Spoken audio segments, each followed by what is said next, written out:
The first game of the Wide World Chess Championship 2024 between Ding Liren and Gukesh Tomaraju was an opening, and so intense was the strategic battle. Gukesh chose the white pieces and opened with e4. Ding answered with the e6, the French defense. Gukesh played d4 trying to claim as much as possible center territory. Ding responded with d5, which is very common continuation of the French defense. Gukesh played knight c3, developing his knight and reinforcing central control. Ding replied with knight f6, attacking the central pawn on e4 and containing a standard variation on the French defense. Gukesh pushed onward with e5, attacking Ding's knight and opening up more central space. This is a pretty classic move in the French defense, specifically the advanced variation where white can aim to restrict black's central pawn, breaks and gain a foothold on d4. Ding played the knight to d7, a natural move in the pawn French defense, which also prepares for a later pawn break with c5 and leaves room for the knight to recapture a potentially better square. Gukesh responded with f4, thereby pushing back the pawn to the maximum extent into white's advantage, further extending his pawn. Pawn push declares white's aggression in holding on the center of the board with his pawn and not letting black relax. Ding played c5, challenging white's central pawn structure and seeking counterplay. By advancing the c5 pawn, Ding is looking to challenge white's stronghold and prepare for potential pressure on the d4 pawn.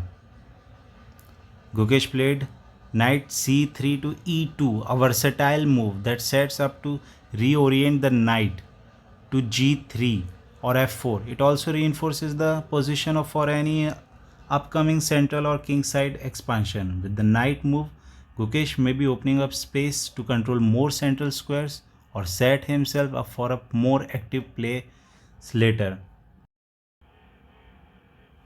Ding had n6, opening his knight and putting pressure on the d4. This move strengthens black's control over the center, preparing for a tactical opportunities on future plays, especially targeting d4 e5 pawn structure.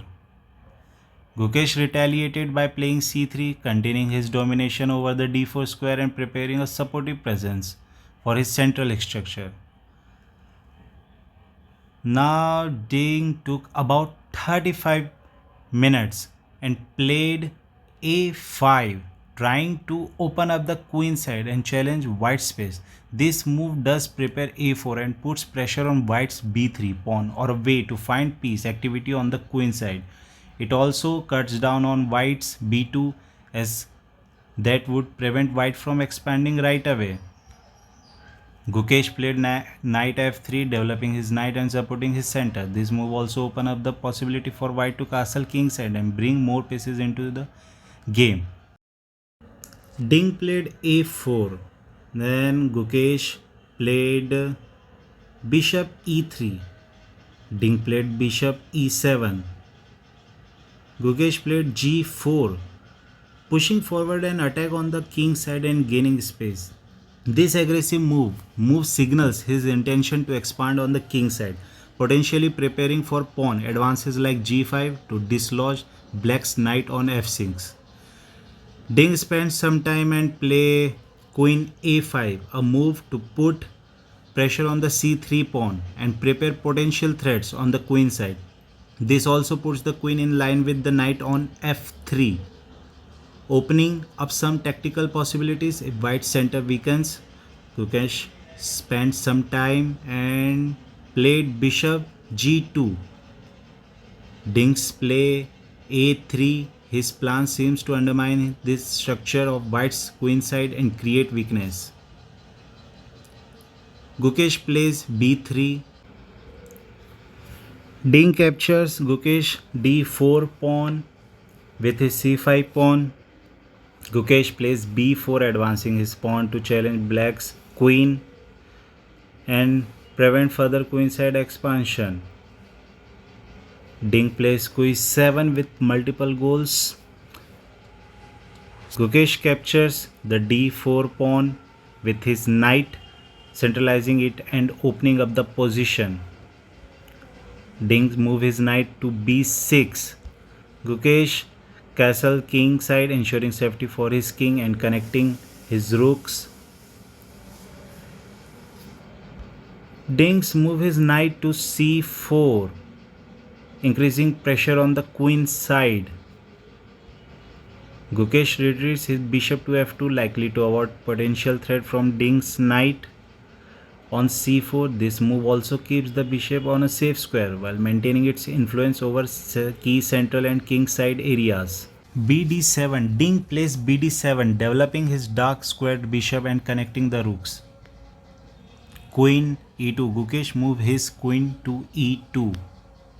Knight xd4, Ding takes white's knight on d4 with his own knight. This exchange simplifies the position and eliminates one of white's center pieces, which had dominated various important squares. Having taken the knight off the board, Ding removes some of the pressure and decreases white's activity in the center. Gukesh recaptures the knight on d4 with his own knight. This move restores white's control on the center, especially the crucial d4 square. The knight itself stays active. The recapture makes sure that white maintains a robust central presence while maintaining the potential for later attacking chances. Knight b2, Ding moves his knight to b2. Gukesh plays queen e3, centralizing his queen and connecting the rooks. Ding plays rook to c8. Gukesh advances his rook to c1 with the idea of challenging Ding's rook on the c file.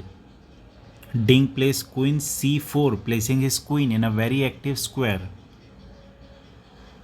f5, Gukesh plays f5, advancing the pawn with the hope of gaining space on the king side and a chance of opening lines for an attack. Queen d3, Ding moves his queen to d3, centralizing it and exerting pressure. Gukesh moves his queen to e1, apparently preparing to support a pawn, push on e5 or to reinforce the king side. Ding moved his bishop to g5, exerting pressure on Gukesh's rook. Gukesh moved his rook to c2. Ding moves his rook to c4. Gukesh moved his pawn h4, exerting pressure on Ding's bishop. Ding moved his bishop to f4. Gukesh queen b1. Ding's rook captured the pawn of c3. Gukesh recaptured the rook. Queen recaptured Gukesh's rook. Pawn captures the e6 Ding's pawn. Then Ding's e6 pawn recaptures. Knight back to e2. Gukesh moved his knight to e2. After that, Ding moved his queen to e5. Gukesh moved his knight to f4 and captures the bishop. Ding captures Gukesh knight. Gukesh moved his queen to c2. Ding moved his queen to c4. Then Gukesh moved his queen to d2. Ding moved his king and done castling.